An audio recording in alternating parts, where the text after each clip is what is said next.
Hati-hati dalam penanganan pohon anggur yang baru saja kita selesai lakukan foundation pruning, namun baru sprout. Apa saja yang perlu kita lakukan? Dalam video ini akan kita bahas mengenai hal tersebut. Jika salah dalam kita menangani, sehingga kita butuh waktu lebih panjang lagi untuk mendapatkan tesier yang bagus di saat kita mau merawat tesier yang baru. Ayo kita ikuti bersama dan jangan lewati video ini, kita akan membahas hal tersebut.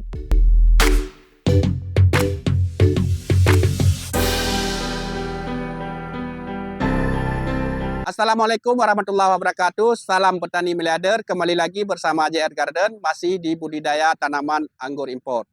Jadi buat teman-teman, kali ini kita akan membahas apa yang harus kita lakukan setelah foundation pruning pohon anggur untuk kita dapatkan cabang tesier yang baru untuk kita rawat kembali.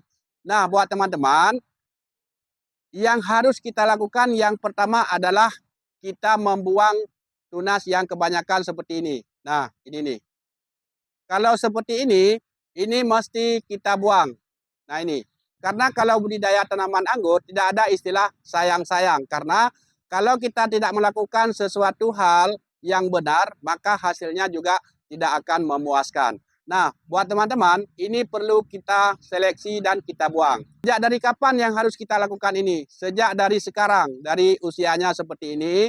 Nah, ini langsung kita buang. Ya, ini teman-teman langsung kita buang. Nah, seperti ini kita buang.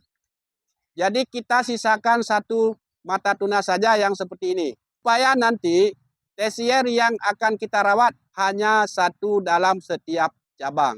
Jadi tidak bisa terlalu banyak karena nanti hasilnya kurang maksimal. Nah contohnya seperti ini ada 3. Jadi ini kita buang 2. Nah seperti ini kita buang, ini kita buang. Dan kita sisakan yang satu ini. Ya, jadi nanti inilah yang akan kita rawat. Nah, jadi teman-teman, nanti inilah yang akan kita rawat, kita jaga sampai dengan bisa kita lakukan program pembuahan kembali. Pertanyaannya, kenapa harus kita buang?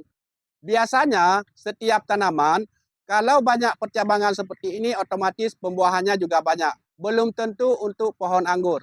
Karena pohon anggur berbeda dengan tanaman buah yang lain.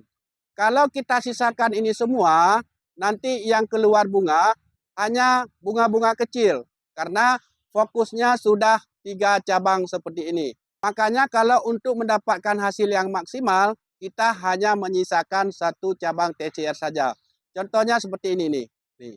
Ini mesti kita buang. Nah ini kita buang. Dan ini juga kita buang.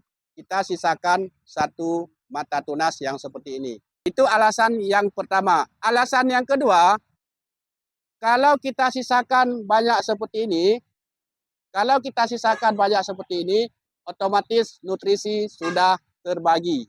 Nah, sehingga hasilnya juga kurang maksimal. Makanya harus kita buang seperti ini. Nah, ini harus kita buang supaya nanti pembuahannya lebih maksimal lagi. Karena fokusnya hanya di 1 cabang tesier. Jadi buat teman-teman yang baru memulai budidaya tanaman anggur impor, itulah yang dapat kita berbagi hari ini. Mudah-mudahan bermanfaat buat teman-teman yang baru memulai. Dan terima kasih banyak juga buat teman-teman kami yang senior yang sudah bersedia berbagi ilmu di media sosial. Sehingga kami pun dapat mempelajari cara membudidaya tanaman anggur impor. Sampai ketemu lagi di lain kesempatan. Assalamualaikum warahmatullahi wabarakatuh.